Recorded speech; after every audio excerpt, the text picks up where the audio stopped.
Chapter 14 Steelhooves. The stables were never meant to save any pony. Explosions! The world around me was rent apart by a cacophony of violent light and bombastic sound, shocking heat following a roar beyond the might of thunder. The twilight darkness was annihilated by two bright brilliants. Time slowed to a crawl, as if sensory overload was causing my own brain to lag.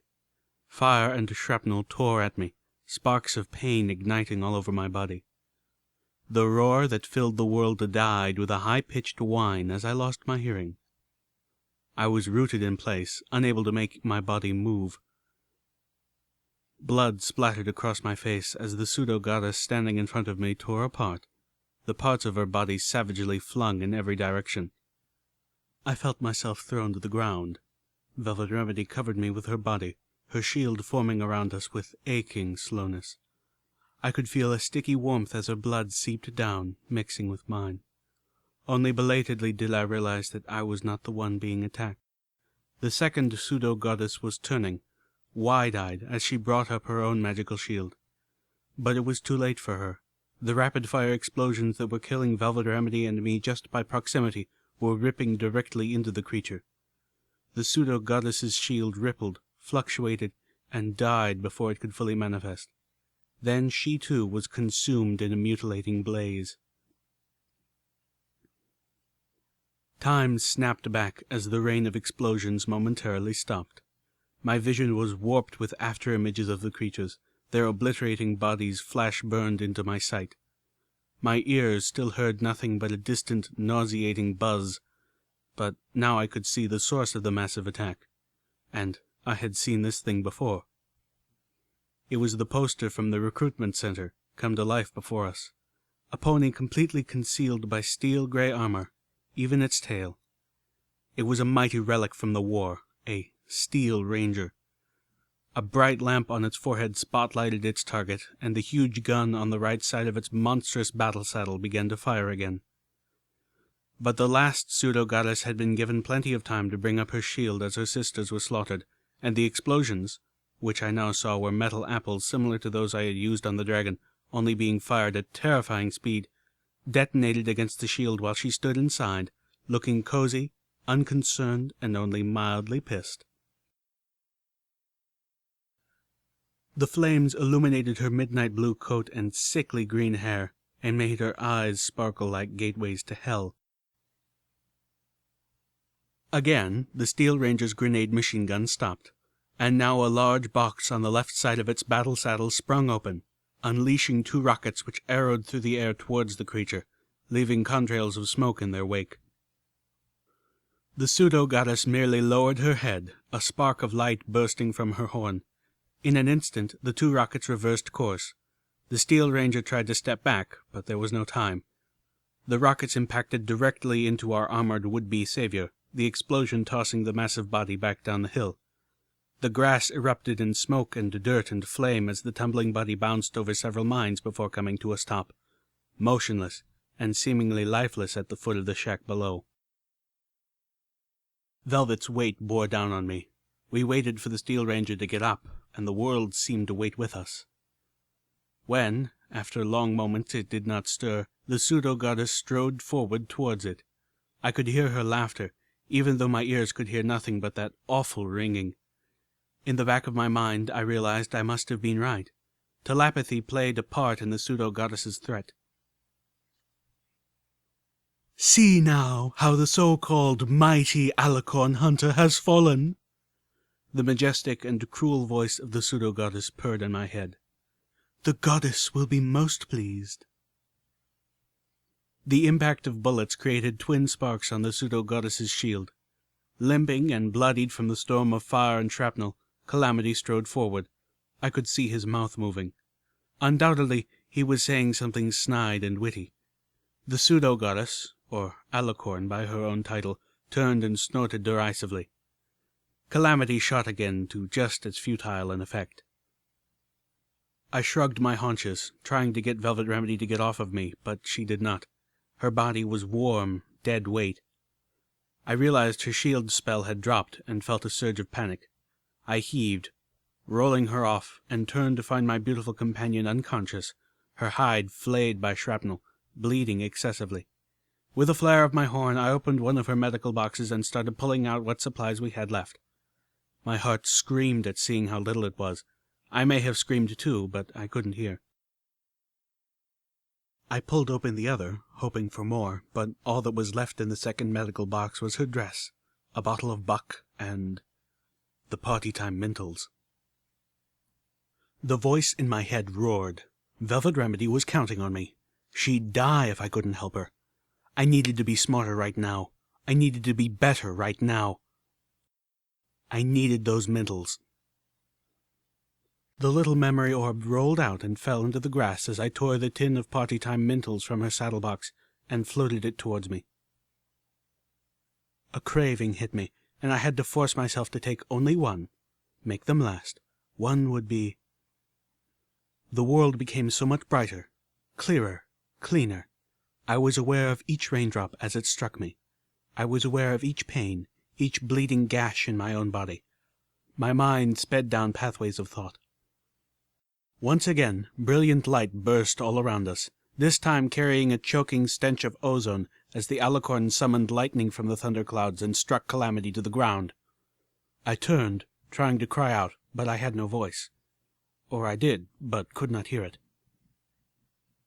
Calamity shuddered, twitching on the ground. He was not dead, not even yet unconscious, but he was in no condition to fight. The alicorn didn't seem to care. A malicious smile broke over her features, cold and wicked, as motes of pinkish-purple light ignited around her head, growing and shaping into magical arrows. I tried to get to my hooves, but my legs wouldn't work. A wave of felling nausea dropped me. I knew I too was suffering from loss of blood, and the ringing in my ears was shredding my sense of balance. But I also knew that Calamity and Velvet were about to die. So might I, but I would die saving them. And in the sheer brilliance of mental-enhanced acumen, I knew just how to do it. My telekinesis did not fail me, even when my body did. I brought my sniper rifle to me as I simultaneously lifted the memory orb and floated it towards the alicorn, moving it so that it approached from her flank. I felt a pang of conscience risking something so precious to Velvet. The pseudo-goddess turned, catching the movement out of the corner of her eye. She reacted before she recognized it, expecting a grenade, focusing her magic against it to send it hurtling back at me. The memory orb glowed softly as the alicorn touched it with focused magic. Her eyes went wide, her shield dropping, and the forming cascade of magical arrows evaporating as the alicorn was lost inside the memory. Slipping into the targeting zen of Sats, I lined up the headshot and pulled the trigger. "No!" Velvet Remedy intoned harshly, her voice sounding distant and muffled through the buzzing in my ears. She floated the tin of party-time mintles away from me before I had a chance to take yet another. I'd taken two already, one before killing the alicorn, and a second to stave off the massive depression that I knew would come when the first wore off. But I'd tried to come up with something that Velvet Remedy would buy. I was amazing now. I could talk anyone into anything. At least let me hold on to them. I might need them. And yet somehow I couldn't convince the most beautiful mare in the wasteland to let me keep a tin full of medicine. I'd administered the last of the medical potions to Velvet Remedy. The magical liquid seemed to work achingly slowly at closing her wounds. Now she was left with just the healing bandages to aid Calamity and myself. We didn't have anywhere near enough. She was still very weak from the loss of blood and was having trouble standing. Calamity needed a medical brace to fix his leg. Velvet Remedy didn't want to risk a mending spell until it was properly set. More, he needed serious bed rest to recover from the lightning strike. There was one more. I had to wave Velvet Remedy back before I approached the unmoving armored figure crumpled against the shack below.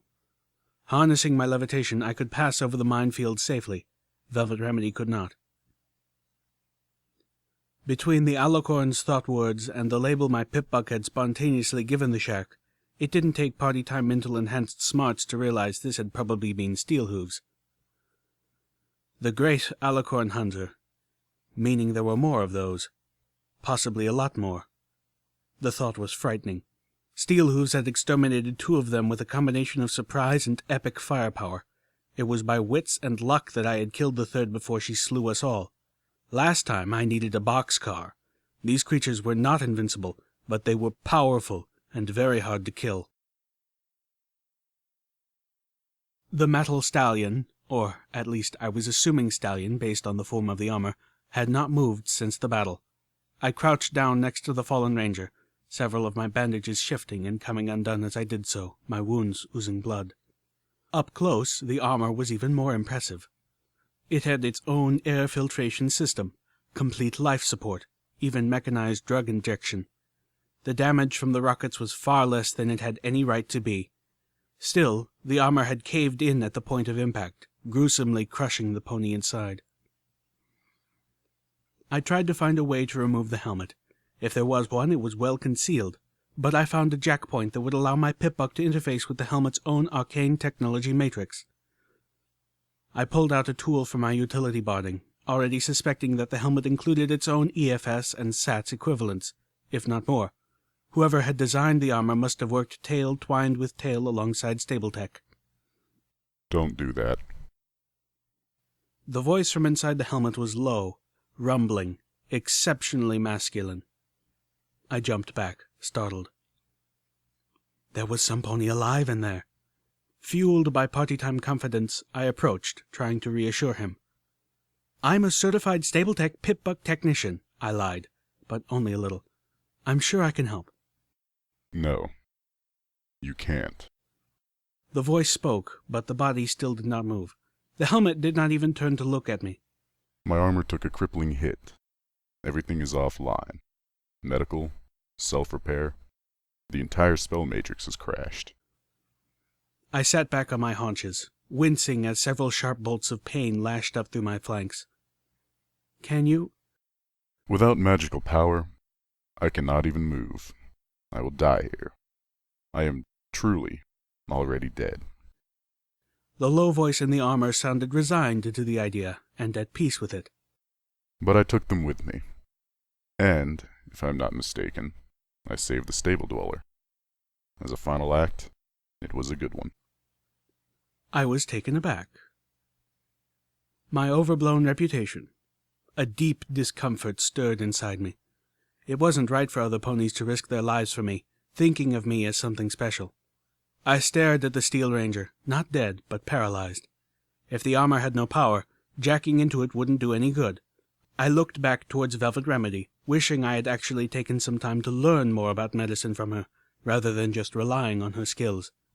I contemplated lifting her over the minefield. Turning back to the fallen armored pony. Okay, Steelhooves, right? How did you... Oh.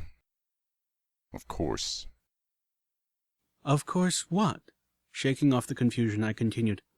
I'm bringing our medic over. Without another word, I turned and focused my magic on Velvet Remedy. She floated into the air with a shocked eep. She started to float through the air towards us. Little Pip, put me down.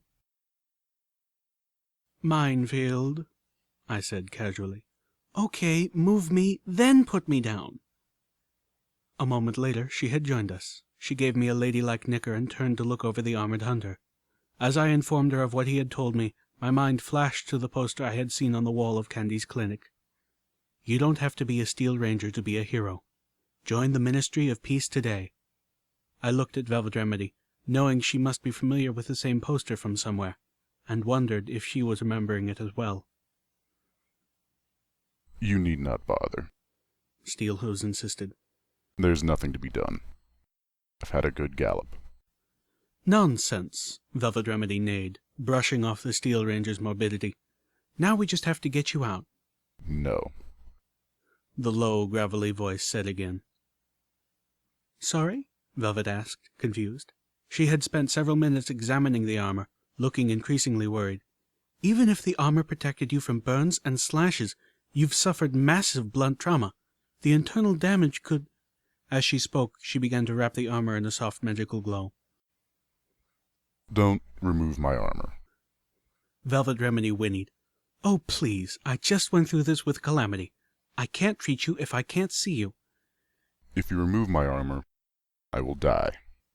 I blinked, gaping at him, eyeing the huge dent crushing into his side. I didn't possess Velvet Remedy's medical insight, but I could imagine that the armor was the only thing holding him together. Velvet pulled back, canceling her spell. Well, that seems like a design flaw. The armor is meant to keep me alive. Steelhooves said a touch defensively. Open the armor plate over my left flank. Velvet Remedy did so, revealing a system for administering drugs and medical potions, everything from buck to... I don't even recognize some of these drugs, Velvet said in surprise. The armor has a doctor enchantment. If it was working, I would be fully healed already. I was still looking over the injection system, casually observing, It doesn't have a system for party to... Little Pip! Velvet Remedy scolded, silencing me. I stepped back, cowed. I turned my mind from the drugs, instead focusing on the failure of the magically powered armor's spell matrix. If this was a Pip-Buck, I could easily... Wait, I blurted, already knowing exactly what to do. Velvet Remedy gave me a look. Little Pip, she hissed dangerously. I couldn't blame her. It had been only a second since I made that other observation. She didn't have any appreciation for how fast I could think right now. If she did, maybe she wouldn't be so fast to take my party time mentals away. No! I know how to fix him. I can restore power to the armor and reboot the spell matrix. I beamed. The suit designer obviously incorporated Stable-Tech arcane technology. It's not that different from fixing a Pip-Buck. Velvet's expression softened. Well then, don't just stand there, she smiled, backing out of my way, careful not to move closer to the minefield. I trotted forward and came crashing back to reality. Recognition of my mistake mixed with the crushing depression that flooded me in the wake of party time mentals wearing off. In a moment, I was stupid, ignorant, and dumb. I can't, I moaned. But you just said, I don't have the tools. I felt like crying. The Steel Ranger was going to die, imprisoned in his armor, because I wasn't a certified Stable-Tech Pip-Buck technician. My utility barding didn't include a spell matrix master key. Reluctantly, I admitted as much. Velvet Remedy walked to me, wobbling a little, still faint from loss of blood. She wrapped her tail over me, whispering comfortingly into my ear. A spell matrix master key? The voice of Steelhooves sounded hopeful rather than resigned. You might be able to find one in Stable 29. We were going into another stable. I felt myself tremble at the thought. From apprehension more than physical weakness, I assumed, Velvet Remedy had rebound my wounds. Calamity limped up to me. Remember, little Pip, this isn't your stable. I nodded. I was still in the grips of post-PTM depression. I knew I wasn't in any condition, mentally, to be doing this, but Steelhooves needed the help, and we owed him. I've changed my mind. The Steel Ranger protested. I cannot allow you to go into the stable for me. His sense of hope had swiftly been squelched by a stubborn nobility that I both understood and rejected. I wasn't the only one. Oh, well then, come right over here and stop us, Velvet Remedy suggested, then added, Oh, right, you can't. Your bedside manner is horrible, the voice from inside the armor reported. I looked at the three of us. We were in no condition to travel into unknown and likely hostile territory. Each one of us could barely stand. I won't tell you where the entrance is, Steelhooves said dissuasively. Calamity whinnied. Pony Hill cover marked Stable 29, near the Fetlock passenger wagon stop. Steelhooves pointedly said nothing. Calamity leaned over and whispered, And Velvet Remedy thought there was nothing interesting under that passenger wagon. It took us much longer to reach it than I remembered. We were moving gingerly, avoiding marks of red on my EFS compass. Right now, I felt a few radroaches might finish us off. Calamity was flying, keeping all weight off his leg. He looked at the passenger wagon and announced too cheerfully, Well, I hope your levitation is back to its full impressiveness, little Pip. Unless we found a flux regulator and no ponies told me, moving that thing will be up to you. I laid down. I needed to focus fully on the passenger wagon. The sky bent at stages, I noted pointlessly, and that meant not diverting my energies to remaining upright. My horn lit up as I concentrated on the huge wagon. Magical power enveloped it. I pushed, converging all of my will onto moving the vehicle. My horn flared. A layer of overglow burst around it. The wagon began to rock, groaning. Sweat broke across my forehead. I began to have trouble breathing. Somewhere distant, Velvet Remedy was being concerned, but I blocked it out. A second layer of overglow erupted around my horn, and the whole wagon lifted several feet into the air and was shoved back onto the sidewalk. I let it down gently, then collapsed, exhausted. I could see the ponyhole cover. Yay! Sleep now. How long was I out? I asked, aghast. Long enough to get some much-needed sleep, Velvet soothed. I rested my eyes a little myself. We were in a short maintenance tunnel. On one end, a door led to even more maintenance tunnels that snaked all under fetlock. On the other, 3 steps led up to the massive door of Stable 29. Calamity was standing on 3 hooves, his crippled foreleg lifted, and staring at the control mechanism. "Well, this is a bust," he proclaimed. It looked like Stable 29 had never opened, and without an override password, it was unlikely that we would be getting in. Still, I went to work at it. My mind still felt sluggish, and I considered munching a mental. Even the non-party flavor would help, but I didn't want Velvet Remedy or Calamity to think I needed them. I didn't. They just made me a better me. After invading the control system and thoroughly probing it, I found something interesting. I think I've found a back door. "Where?" Calamity asked, looking up at the ponyhole. "Is it far?" I shook my head. "No, I mean into the system. A 3-part key is required to bypass the normal security." "What kind of key?" Velvet Remedy questioned. "Voice recognition. 3 different voices are required," I informed them. Then, before any pony pointed out the fact that there were coincidentally 3 of us, I explained, "It has to be the right 3 voices. What is being said doesn't seem to matter, just who's saying it." It was a very interesting back door at that. I wondered just what prompted such a design, and if all stables had the same security hole. "Whose 3 voices?" I thought a moment and cursed how slow my brain was. Then I remembered Stable 2's override code. CMC3BFF. I think I know. The first voice was the one that took the longest, simply because I didn't have a recording of it. Instead, we sat there listening to DJ Pond 3 on the radio, waiting for his selection of songs to cycle through. For the first and only time, I was actually grateful that his radio broadcast had such a limited selection of music. Good evening, every pony. This is your humble host, DJ Pond 3, master of the airwaves. And it's just about time for me to turn in. But first, the news. Looks like our wasteland crusader from Stable 2 is an equal opportunity savior. From the reports I'm getting, she and her companions helped out a bunch of raiders up at Shattered Hoof from being enslaved and decimated by an attacking slaver army. And then, because you can't have a cupcake without icing, she killed a dragon. Luna, damn it, why wasn't it ever Calamity and his companions? Or Velvet Remedy and her entourage? Don't know if I agree with you on this one, kid. Saving raiders? Some monsters deserve to be enslaved. Perfect. Also in the news, got another report of hellhounds attacking travelers in the wasteland between Manhattan and Philadelphia. Honestly, ponies, if you have to travel that way, make sure you have a heavily armed escort. And if you don't, just don't. This has been a DJ Pond 3 Pony Survival Tip. Tune in for more tips in this series, including Grenades Aren't for Eating and Raiders Do Not Want to Be Your Friend. But first, it's Sweetie Belle singing The Dark Days Are Over. I leapt up. Here we go, ponies. Back at the controls, I fed the voice pattern recognition spell the first few lines of the song, mentally noting to record the song for use if I had the deep misfortune to have to enter a stable a 3rd time. I followed with snippets of 2 recordings. The override code for opening the door to Stable 2 is CMC3BFF. Hello, my name is Scootaloo. You probably know me, since I am pretty famous, for my awesome performances at events like last year's Gallops, or maybe just as the founder of Red Racer.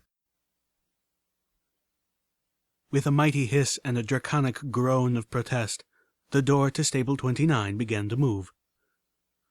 I turned to find Velvet Remedy walking past me to face the door. The gorgeous mare had donned her beautiful dress and groomed her mane. I shot a look to Calamity, who merely shrugged. Velvet? The dress hid most of her bandages. We're meeting the ponies of another stable for the first time. We want to put our best hoof forward, she said aristocratically. Especially if they've never had outside visitors before. We want to look like diplomats. Her eye turned to look at me without turning her head. If you two went in first, we'd look like invaders.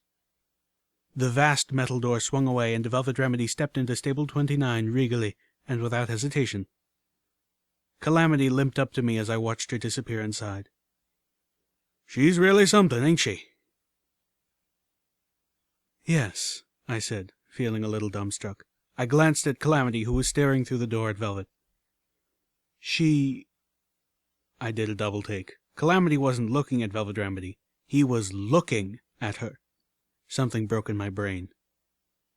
No, that was just... No. No? He asked, confused, his eyes not leaving her haunches. I stammered, recovering. No. I mean, yes. Yes, she is. She's... mine. Damn it! This was not fair. I loved Velvet Remedy. I had sensed long before Calamity had met her. Yes, I knew I didn't actually have a chance with her. She was her, and I was just me. And I knew all about swinging barn doors. But, I took the mental image of Calamity successfully wooing Velvet Remedy when I could not, and shoved it into a deep dark hole. Then filled in that hole. Then built a house on top of that hole and moved into it. I focused instead on the pristine but extremely gloomy interior of stable 29. At first glance, it looked perfectly preserved. A gasp from Velvet Remedy shattered that illusion. Velvet was backing away from the remains of a skeleton dangling overhead from part of the door mechanism, its midsection pulverized. Velvet wavered, looking about to faint. I grimaced, looking to Calamity, who rushed over to steady her. This was an ominous start. 2 metal doors offered us 2 options, maintenance or atrium. My eyes' forward sparkle was clear of any red. For that matter, it was completely clear of anything other than my 2 companions. There was no life in this stable. At least, not within the range of my pip-bug spell. The stable was utterly silent, save for the ever-present high-pitched hum of the lights and the gentle rumble of the generators. "This place is a tomb," Calamity voiced. Maintenance would take us directly to the pip-bug technician's stall, but the atrium would lead to the clinic, and we were in desperate need of medical supplies. On the off chance there was something lurking in stable 29, we needed the medical supplies before we did any wandering. I passed my logic by Velvet Remedy and Calamity, and they both agreed, Calamity wincing as the hoof of his injured leg brushed the floor. I stepped forward, and the door of the atrium slid up. Stepping in, my eyes immediately fell on the skeletons of at least 3 dozen other ponies. They were strewn about the room, but the highest concentration was right at my hooves. I had to use telekinesis to create a path through the bones of the ponies lucky enough to have made it into a stable before the megaspell destroyed Manhattan. I felt anger biting at the back of my head. I reminded myself it wasn't my stable. There was a lot of other debris in the atrium as well. Bottles of beer and whiskey, scotch and wine, most of them empty and many shattered. Dresses and gentle pony wear turned greasy with decay. In the far back, a sound system was riddled with bullet holes. "Do you think they—" Velvet's voice trailed off. She was looking behind us, just above the door we had come through.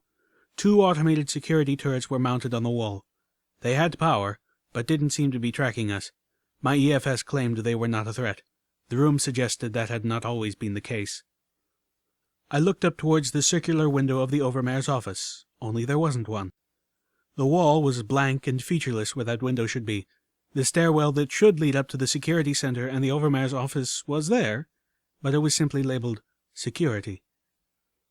I found myself getting irrationally upset at the incorrectness of the stable's design. Again. Behind me, I heard Calamity whispering to Velvet, "She's had bad reactions to a stable before." What, was I that obvious? We'd better keep an eye on her. Oh, perfect. Now they were going to be my parents. Okay, there doesn't seem to be any immediate danger. We should split up to save time. Velvet, why don't you go raid the clinic? It was safe. I could see the clinic through the atrium window. Calamity and I will head down to maintenance. Velvet Remedy argued, "No, Calamity should stay with me." I barely kept myself from stomping. Velvet Remedy continued simply, "I want to mend that leg as soon as possible. I can use my magic to heal the bone once I have it set properly." "Fine," I groused mentally. Then, sounding as pleasant as I could, "Of course, no problem. I don't need any help finding the Pip-Buck technician stall anyway. That is, assuming any of the rest of this place isn't laid out bizarrely. I'll be back before you're done." I started to trot back through the door. Velvet Remedy stopped me with a soft voice. "Little Pip, are you all right?" I waved a hoof. "Oh yes, I'm just feeling a little drained. Blood loss, you know." I put on a good smile. She looked like she was trying to be convinced. "Okay, I'm a bit surprised, but I'm happy. It's a good thing that my two friends like each other." Calamity coughed. "Wait, what?" he nickered. "She's a self-righteous, self-idolizing elitist who'd rather fix up our enemies than shoot 'em." Velvet Remedy shot him a scowl. "And he's an impulsive ruffian who thinks he can fix the wasteland by drowning it in blood." By the goddesses, could they be any more obvious? I left before I screamed. I spent the rest of the trip down through stable maintenance reminding myself that it actually was a good thing that my friends got along, that it would be stupid to be jealous when I'd had no real chance to begin with, and that if I wanted to keep those friends, I'd best bury these feelings in that same dark hole. I wondered just how long this had been going on. Was it new? Had there been signs that I was too oblivious to catch? Or had I just not wanted to catch them? The idea of catching them brought an entirely unwanted mental image of Velvet and Calamity to mind that I quickly shredded and burned. This was going to be hard. You know what would make being cheerful for them easy? A little pony in my head waved a tin at me. Fuck that little pony. I wanted to wallow just a little longer. A little light appeared on my EFS compass. It was not hostile. Did one of them come down here after me? If so, how did they get ahead of me? A moment later, a maintenance bot hovered out of one of the stalls, its multiple limbs bobbing as it cleaned the wall. No wonder this place looked spotless. I felt a spark of annoyance that we didn't have a wall-washing robot in Stable 2 maintenance. I'd had to wash the walls of my stall by hoof. The robot started to clean in my direction. I decided to get out of its way by ducking into the robotics technician stall. The room was filled with maintenance bots in various states of disrepair. There were enough tools in here to upgrade Calamity's workshop plans. I began looting. The robotics technician's back office had been burned black. I found the charred skeletons of 2 ponies along with a partially dismantled medical bot. From the looks of it, some pony had made a fatal error while working on it, causing the sanitary flamethrower to go off wildly. The maintenance bot passed by in the hall. At the end of the burned office was a safe. The paint on the wall around it bubbled and peeling. The safe itself had feared nothing from the fire. I slipped out my screwdriver and bobby pin, only to discover the safe wasn't locked. Already in a bad mood, I felt cheated. Inside was a flask of apple whiskey, a pouch of 200-year-old, old-fashioned gourmet honey drops, a tin of, sadly, normal mintles, several maintenance clipboards, and a recording. Leaving the clipboards, I downloaded the recording into my Pip-Buck and gave it a listen. "This is Mander, reporting on diagnostics progress for Kannekin's household utility bot. Stayed up all night probing through this thing's programming. Wanted to have this report ready in time for the funeral. From what I can tell, looks like the robot suffered a glitch while receiving an automated update to its subroutines from StableTech. That's really the only explanation I have of how it gave Kannekin a cup of steaming hot industrial solvent rather than coffee. All these pony folk who whispered old Kannekin was going to drink himself to death are now probably choking on their words. If not, they should be. I saw this poor fellow before they incinerated him. His whole mouth and throat were eaten away. I've had nightmares about it for days. I plan to talk to Shadowhorn later today. I want all those house helpers to be shut down until we can check each one of them. Of course, that's going to take some doing, and a lot of time. I know it's uncomely of me to use Kannakin's death to push my own agenda, but this is just another example of why I think we need an unstable authority. How can the ponies of Stabletech possibly expect to properly govern the stable if they're not here, seeing what's going on? That was unexpected. And gruesome. I tried to shove the mental image of Kannakin out of my head, centering my thoughts instead on the idea of a stable without an overmare at all. A stable run remotely by Stabletech. The Pip-Buck technician's stall was right where it was supposed to be. I was surprised, relieved, and a touch annoyed that I should feel either. The technician's spell matrix master key was locked away in a cabinet along with a dozen other enchanted precision tools that mere apprentices like myself were not allowed access to. I floated out my screwdriver and a bobby pin once more. A few minutes later, my armored utility barding was fully loaded with everything I need for advanced Pip-Buck repair. And, at least in theory, everything necessary to restore the flow of magical power to Steelhooves' armor. And, just in case, I packed several spark batteries and a small magical field conducting array. The office of this stable's head technician lacked the hammock that had so often bore my teacher's weight back in Stable 2. I shook my head, giving the stall one more look before leaving to rejoin my friends. I spotted an audio journal amongst the items scattered across the technician's desk. Sit here and play the journal? Or trot back to find Velvet Remedy and Calamity? Together. Hopefully not kissing. Okay, journal it was. Shadowhorn called us into a meeting this morning. We nearly had a major disaster yesterday. That idiot Buckbright built his Colt a BB gun for his birthday, then brought the kid down to the reactor level for target practice. What was he thinking? Kid missed a radroach and punched a small hole in the environmental system. Actually nicked the water talisman. Thankfully, it's working fine, but another half an inch and the whole stable would be in serious trouble. As head of maintenance, Shadowhorn laid down a whole new series of safety protocols. They aren't official until she gets them passed through Stabletech, but we're going to follow them anyway. If Stabletech doesn't like some pony giving the orders for them, well, they can trot themselves down here and say differently. Velvet Remedy pushed 3 jars of extra-strength restoration potion over to me. Drink these. You'll be in perfect health in 10 minutes. I was shocked. Shouldn't we take these with us? Use them sparingly? Velvet Remedy shook her head. She was looking a lot better. She had stowed away her dress and removed her bandages. Her hide was perfect. Her coat looked pristine and healthy.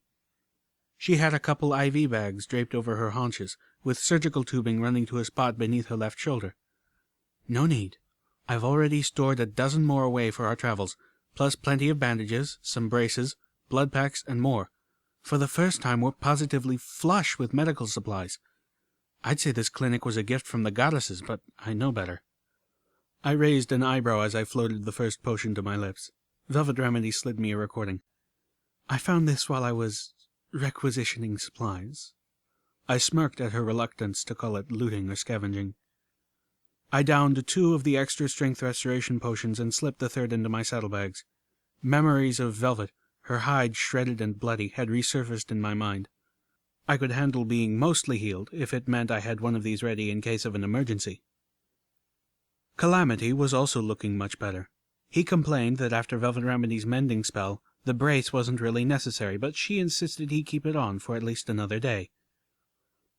I walked around the clinic, looking for a good spot to sit down and listen to the recording. I frowned at it, expecting bad things. Recordings so rarely carried good things in the equestrian wasteland. Especially, it seemed, in stables. I found a chemistry lab in the back of the clinic. For a moment, all thoughts of the recording fled my mind. Looking over the drugs and supplies, I realized that along with what I had already, I had all the ingredients to cook up my own batch of party-time mintles. And, having the ability and opportunity, I couldn't resist. It would have been silly to. As I started work, I remembered why I had come back here. I let the recording play as I ground down the regular, boring old mintles into a fine powder. Oh! The voice was so filled with raw despair that I quickly shut the recording off. I didn't want to hear that. I concentrated on my chem cooking for several long minutes, the recording just sitting there on the counter staring balefully at me. Finally, with a huff, I turned it back on. How could this have happened? The doctor and I just stepped out for a few minutes. When we came back, the clinic had sealed itself and the fire suppression system had activated, flooding the entire clinic with... It took us over an hour to get it open again. We tried breaking through the window, but it's armored. Why would they armor the window? Every pony inside had choked to death. Lemongrass had only been in there to have her stitches out. She was planning for her daughter's quinceanera this evening, and had been talking to me about what flavor of cake to get from the dispensers. The Orange's new colt was still in the clinic nursery. Oh gosh, I don't think any ponies told them yet. I shut it off again. My heart was twisted up in knots. Part of me wanted to cry. Part of me wanted to rage at something. But there wasn't anything obvious to rage at, so I raged at the faucet, beating my hooves against it for refusing to give me water. It was stupid, but it felt good. Finally, after pouring water from my canteen, I finished mixing the concoction and set it to bake. The sound of machine gun fire snapped my attention away. All thought of journals, mentals, and chemistry evaporated when I heard Velvet Remedy cry out. My friends were in trouble. As I turned, 2 red spots lit up on my EFS compass. The turrets had become hostile. Dashing back into the central clinic, I saw Calamity and Velvet ducking under an overturned medical bench as the 2 turrets outside, above the now-closed door, peppered the glass window. Pockmarks and spiderweb cracks covered every inch of it, the armored glass about to give. Floating out Little Macintosh, I positioned myself where I would be able to target both of them the instant the glass came down. I didn't have much cover, but if I was fast and just a little lucky, I wouldn't need it. The window broke apart in a tinkling cascade. I felt the first bullet slam into my chest, not quite punching through my armor, as I girded myself with sats and targeted both turrets twice. A second bullet ripped through my foreleg between my pip-buck and my knee as I fired the first shot. And the second. Blam! Blam! The first turret exploded. The second swept its arc of bullets away from Calamity and Velvet Remedy and towards me. Blam! Blam! One last bullet struck my side, bouncing off the handle of my combat shotgun with a loud crack as the second turret exploded. I collapsed, suddenly realizing that I was yet again in a truly bad amount of pain. But this time I had no worries at all. I had Calamity and Velvet Remedy right nearby, and we were in the clinic. If I had to be shot, I couldn't think of a better place or better company. But as soon as I hit the floor, I struggled back to my hooves, ignoring my injuries. Limping, bleeding badly, I tried to push back towards the chemistry lab. I had to make sure my party time mintles didn't overcook. Now that my friends were safe, my mind locked onto what had become a decidedly second, but still important priority. The atrium door had closed and locked. We were sealed inside. It was more of an aggravation than a real worry. I knew I should be able to override every door in this place from the security station, but reaching it meant getting past several more points where the suddenly trigger-happy security system could attack us. I looked to my companions. By now, I was beginning to think of us as seasoned warriors of the wasteland. Well, at least Calamity and I. I hadn't been out here long, but the time had been a forging fire if there ever was one. A few turrets shouldn't pose much threat to the slayers of dragons. I quickly checked myself. That kind of thought was dangerous. The last thing I needed was to start buying into the hype on the radio. Velvet Remedy was looking at me sadly. I think I was fast enough, but I was guessing that she suspected what I was up to in the chemistry lab. She hadn't taken her eyes off me since, and the reproachful look was burning into my soul. Calamity was gazing over something on the wall. At first, I assumed it was another pre-war poster. He was studying it with the same intensity that Velvet Remedy usually reserved for anything involving the Ministry of Peace. But as I moved closer, still slightly limping on my own mended and bandaged leg, I saw that it was a map of the stable. My eyes followed the path up the stairs to the security station. The armory was up there, as well as a series of rooms that in a proper stable would have been the overseer's personal and family quarters. Here it was labeled as VIP, Very Important Ponies, rooms. There was a big area of absolutely nothing where the overseer's office was supposed to be. My brow furrowed. I really hate these stables. Velvet Remedy was looking back over the skeletons while keeping me within her line of sight.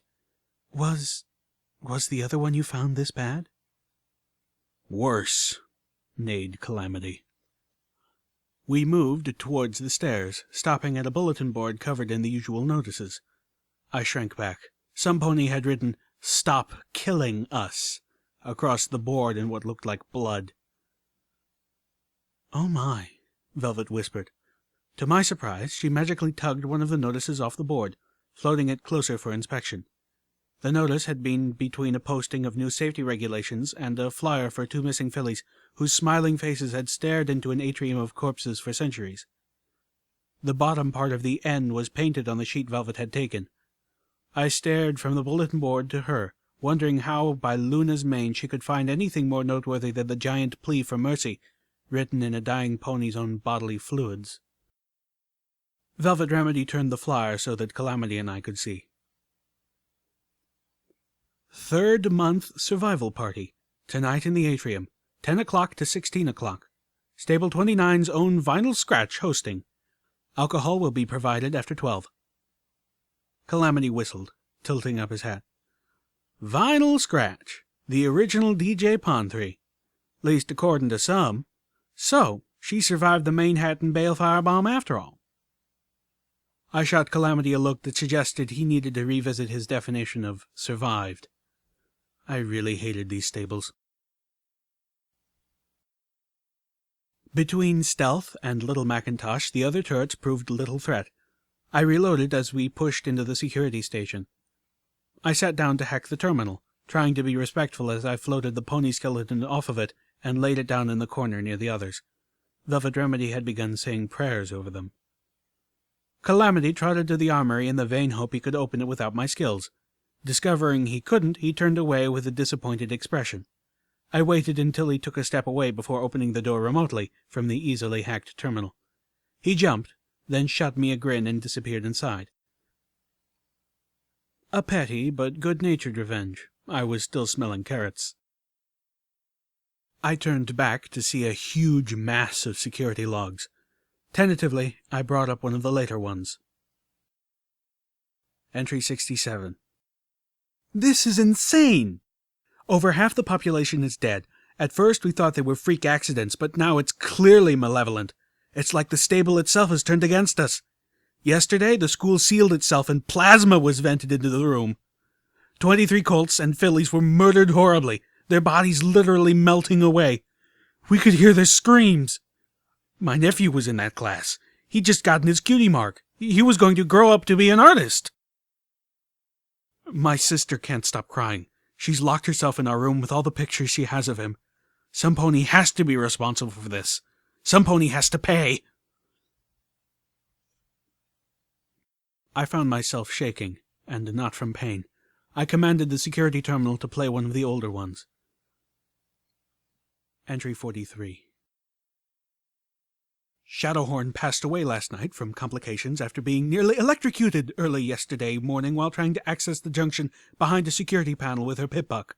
This, so soon after Buckbright and his son were killed in that accident with the lift. This stable's a death trap. I hit another. Entry 72. It's Stable Tech. It has to be. Those fuckers at Stable Tech have locked us all in their little fucking death maze and are killing us off. It's not even 1 by 1 anymore. They're slaughtering us in groups. What kind of sadistic bastards could do this? They've killed children! Don't they realize we're the only chance for ponykind? These stables were supposed to save us. What kind of evil saddle fuckers play murder games with the last surviving members of their own species? We can't even get at them.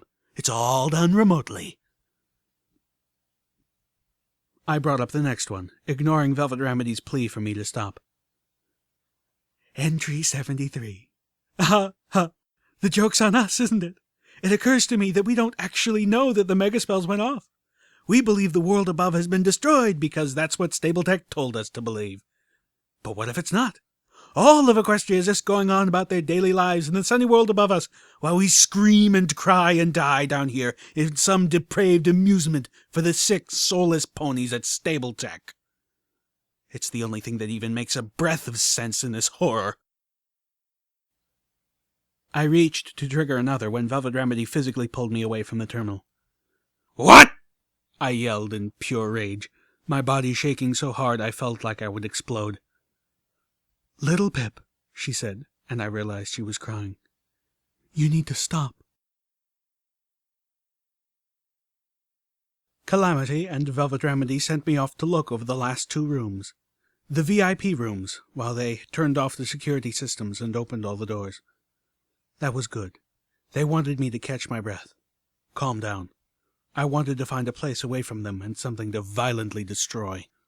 I was seeing red like never before, and I couldn't even attack the source of my anger because they were all dead. Dead decades and centuries ago. My body hadn't stopped shaking. The first room had a banner lit up above it. Vinyl scratch.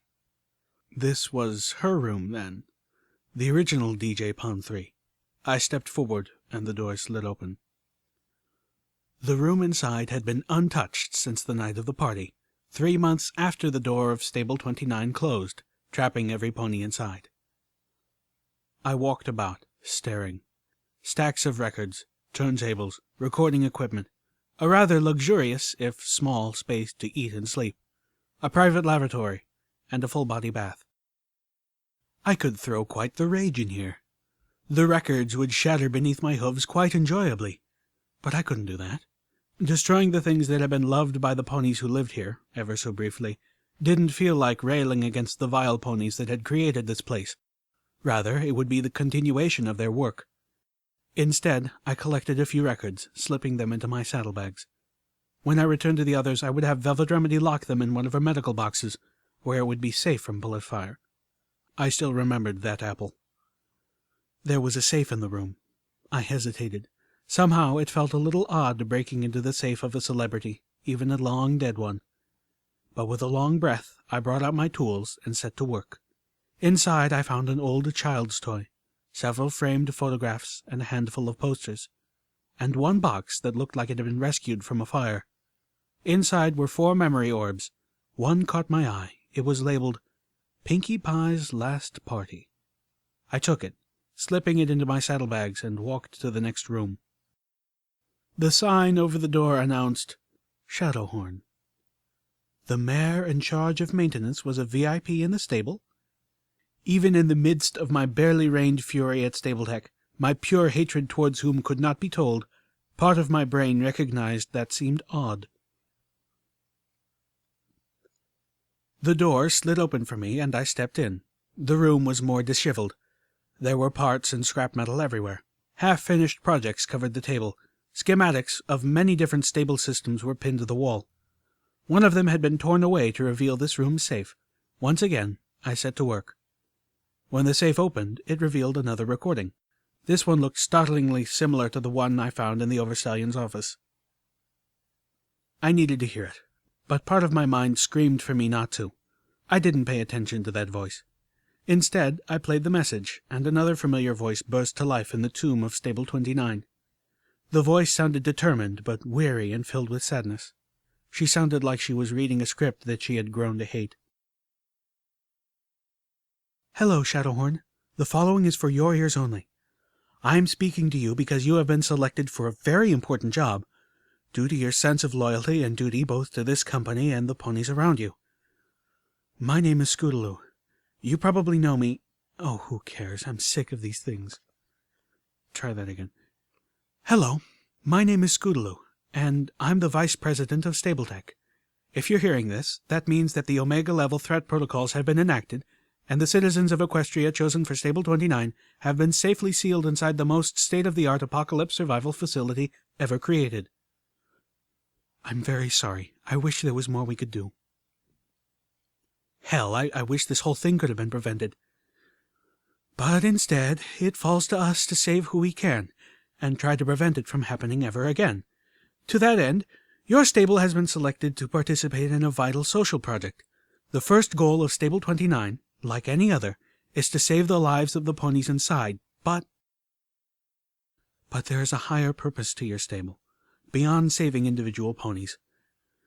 We here at StableTech understand that it doesn't do ponykind any good to save ourselves now, only to annihilate each other later. We must figure out where we went wrong. We must find a better way. And we must be ready to implement it as soon as possible once the stable doors open. And survive what our current leaders have managed to do to Equestria. Damn it. How did we come to this? Damn it, damn it, damn it.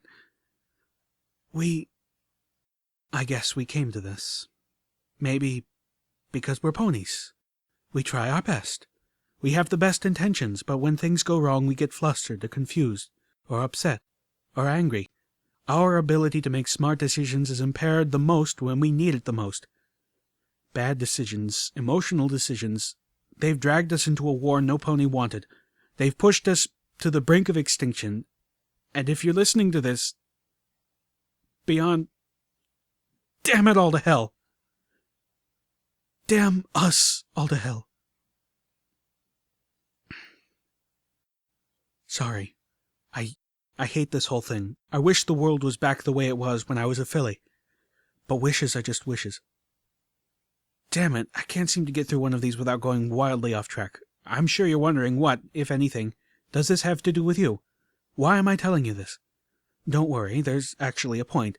This isn't just the rantings of some StableTech pony who has... already died, haven't I? Your stable has a very exceptional design. Despite the official documents, this stable has no remote connection to StableTech whatsoever.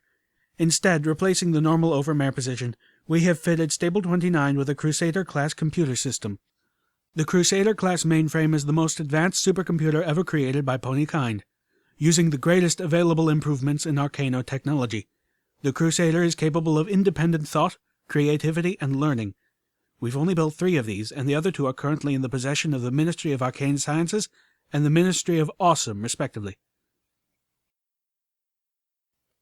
The goal of this social experiment is to remove the emotional, fallible pony from the equation, to see if we can do better through a pragmatic and logical system of government that is not subject to our own faults. As always, just in case something goes wrong, there is a backup, and that backup is you. Provided with this recording are the codes to shut down the Crusader mainframe in case of emergency. Doing so will unfortunately also shut down all the automated systems, so this should only be done in a matter of life and death for the general population of the stable. There is an access junction between the security station and VIP rooms through which you can access the Crusader mainframe. As a last resort, the programming of the Crusader mainframe can also be entirely overwritten via magically transfer mapping the brain of a pony into the mainframe itself. This would allow you to effectively become the Crusader, taking control of the automated system yourself. However, this is untested and the effects on the pony initiating this transfer are unknown, so I really don't suggest it. In any other circumstances, however, it is crucial you keep to the ruse, as per the directives provided. Thank you. From all of us. From all of Equestria. Best of luck, and may Stable 29 and all its ponies live long and well. Finding the security access junction was easy. I was replaying the message again, this time in my earbloom. It made no sense, but it had the singular benefit of not being overwhelmingly evil. I had to know more. Pulling away the security panel, I found a maze of tubes and wiring, and, set into it, a small yellow-orange box with a black checkpoint. It struck me that the last pony to try this was effectively electrocuted. Hooking my own Pip-Buck into the junction could be a death sentence. Fortunately, I had another option. I pulled out Velvet Remedy's Pip-Buck for the first time since shortly after I found her. It was a thing of beauty, but I realized it had a less pleasant meaning to her. Holding it by levitation only, I jacked her custom Pip-Buck into the junction. Minutes later, I was looking through streams of data. One string caught my eye. Error detected. Water talisman functioning at 98% capacity. Analyzing damage. Chance of restoring water talisman to full functionality, 0%. Analyzing options. Surface radiation level 1,300% above survivable level. Preservation of pony life requires water rationing and 0.02% reduction of stable population. Initiating water rationing. Analyzing population for most expendable 0.02%. Initiating population reduction. The strength went out of me. I stared at what I was reading, my rage melting into cold despair. There were many strings of similar data. Over the course of a season, the damaged water talisman continued to deteriorate, and every time the degradation reached a new threshold, the crusader running Stable 29 culled a portion of the population in a coldly calculated attempt to preserve pony life in the stable as a whole. After 3 months, the water talisman failed altogether. The crusader acted accordingly to preserve pony life. I poured what was left of a bottle of apple whiskey down my throat, enjoying the burn. The rage had drained from me, replaced by a numbness that was even worse. I decided to escape this horrible place through the memory orb, at least for a little while. Setting it down gently, I focused my magic on the orb. Instantly I was overwhelmed by bright flashes, a horrible thudding roar, and gut-wrenching nausea. The memory orb had decayed somehow, and I was trapped inside a nightmare of sensory feedback and vertigo. I tried to escape, but there was no way out. Then the world righted itself, but it wasn't my world.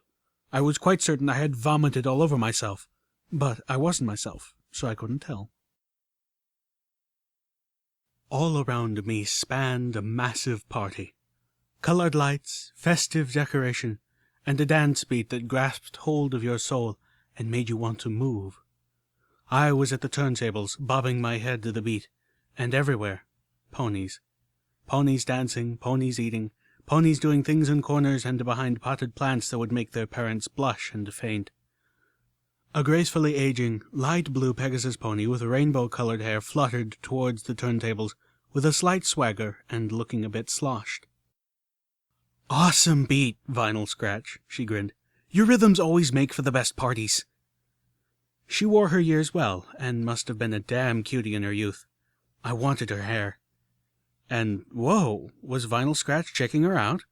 She had my gaze going up and down. No, wait, that's just the head bobbing. "Yeah," said a familiar-looking orange pony with a cow-pony hat on her yellow mane, and red ribbons in her tail that matched her 3-apple cutie mark. She was significantly older than her statuette portrayed, and she looked even older than in the news article, and had not aged quite so gracefully. I wondered if her looks were more from stress than years. "Fluttershy and Rarity are going to be hating they missed this." Her accent reminded me a lot of Calamity. The orange earth pony sauntered up to the turntables, looking at the blue Pegasus, who swayed slightly as she smiled back. "Are you safe to fly home, Rainbow?" "Aw, hell no!" The rainbow-maned Pegasus clopped the orange one on the shoulder. "I haven't left one of Pinkie Pie's parties safe to fly in nearly 20 years now." The orange pony gave her an odd look. "You ain't tried any of the harder stuff, have you?" "Hell no!" Rainbow stomped a hoof as she repeated herself. "You know," she dropped her voice, which had been getting loud, "I don't touch any of that stuff." She held a hoof to her breast with slightly wobbly pride. "Rainbow Dash doesn't need enhancements." The orange pony looked relieved. I realized I was looking at the mysterious mayor of the Ministry of Awesome, the one whose rebellion gave Calamity his title of Dashite. I didn't know what to think, although I had to admit she certainly had the right hair. "I hear they've got stuff back there called Dash," Rainbow Dash said conspiratorially, "which Pinkie says would make me even faster." She landed with a heroic stance, her voice filling with extra bravado. "Of course, I don't do any of that stuff, AJ. Dash on Dash? That wouldn't just break the laws of Equestria, that would break the laws of physics." An apple-green-coated stallion trotted up and whispered something in the ear of the orange pony, apparently named AJ. Rainbow Dash stopped with a stare. "So, AJ, who's the new buck?" "You don't have to ask like that," AJ bristled. "Aw, if you wanted some company," Rainbow Dash clapped the orange pony on her cutie mark, "you could have just asked me." The earth pony fixed Rainbow Dash with a look. My barn door doesn't swing that way. Something stirred in me. And neither does yours. The stirring died. You're drunk. The orange pony added unnecessarily, but accurately, stepping out of the way of a green mare whose plate was loaded with cakes. Rainbow Dash just giggled. So, are you going to introduce your new buck friend or not? AJ rolled her eyes before introducing him. This here's Sergeant Steelhooves Apple Snack. Served with Big Macintosh. Apples, dear, this is Rainbow Dash, the old friend I told you about. No way. No way! Rainbow Dash echoed my thoughts, then proceeded to derail them. You're dating a buck named Apple Snack? The Pegasus, who had just begun to fly again, collapsed onto the floor, rolling in laughter. The elderly orange earth pony rolled her eyes. Not looking at her laughing companion, she nickered, Don't hurt yourself. Somewhere else in the room, an argument had broken out. Applejack and Apple Snack! Rainbow Dash tried to get up again, but broke down in a fresh wave of laughter. Oh, it hurts too much! I was thinking that his title had to be a coincidence. I'd know for sure from his voice, but so far he hadn't said anything.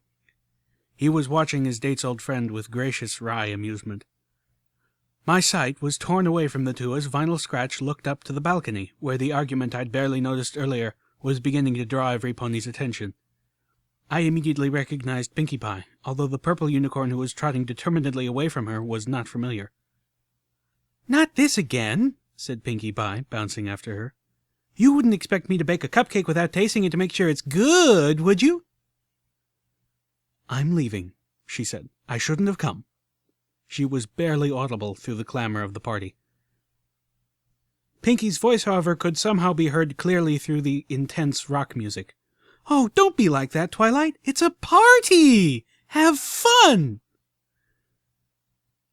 The unicorn glared forward, ignoring her until the surprisingly bouncy pony dropped herself right in front of the purple unicorn. Have fun! Have fun! Have fun! Have fun! She sang it like a mantra. The unicorn stopped, one forehoof off the ground, and stared. She seemed to struggle with an inner urge. For a moment, events could have gone either way, but then she stomped the hoof down. I'm not having fun, Pinkie Pie, she said, her voice dangerous and loud. And you want to know a secret? Neither are you. Pinkie Pie giggled. Of course I'm having fun. There's cake and ice cream and cupcakes and the best party music and drinks and party favors and these?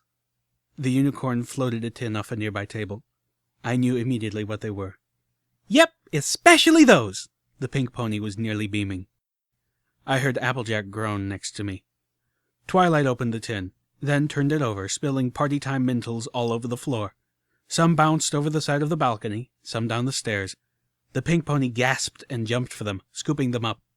Part of me wanted to join her, but I was just along for the ride. I'm sick of lying for you, Twilight scolded loudly. For covering for you with the princess. Every pony is, and I'm not going to do it any more. Pinkie looked up with a glare as she picked up her party-time mintles. You didn't have to do that, you witchy-twitchy rhymes with itchy. You're not a party pony anymore, Pinkie. You're just an addict, like half the ponies at your parties. The purple unicorn stared at the pink pony, unleashing a level of mad that had clearly been building up for some time. Well, this is it. I want my old friend back. I want my Pinkie Pie. You are not her. But if you should happen to find her, have her give me a call. The song ended. The beat stopped. The whole room fell into silence. Twy? No, don't twy me. It won't work this time. Either clean up and fess up. The unicorn took a deep breath, clenching her own eyes against what she was about to say. Or this friendship is over. Twilight turned and walked away. The pink pony seemed to deflate. Even her hair fell limp. Beside me, Applejack moaned again. Oh gosh, Twy. Rainbow Dash, who had long since stopped laughing, flapped her wings. She's kinda right. And then the blue Pegasus slowly flew towards the exit. She still beat Twilight out the door. Twilight turned back, looking not quite at Pinkie Pie. In a voice I'm not sure reached the balcony, she said, If you decide to be my Pinkie Pie again, really do, and need help, you know where to call." Then she walked out the door, and into what looked like a rainy Manhattan night. It swung shut behind her. One thought hit me as I collapsed from the memory like I had been kicked in the stomach. I had, in fact, vomited on myself. Leaning against the wall, I assured myself, "I'm not that bad." "But I have to be careful with you," I said to the party-time mentals in my saddlebags. "I can't let Calamity or Velvet Remedy get to thinking I have a problem with you. I don't want to lose my friends because they think I'm addicted." Footnote: Level Up. New perk, Tough Hide, Level 1. The brutal experiences of the Equestrian wasteland have hardened you. You gain +3 to damage threshold for each level of this perk you take.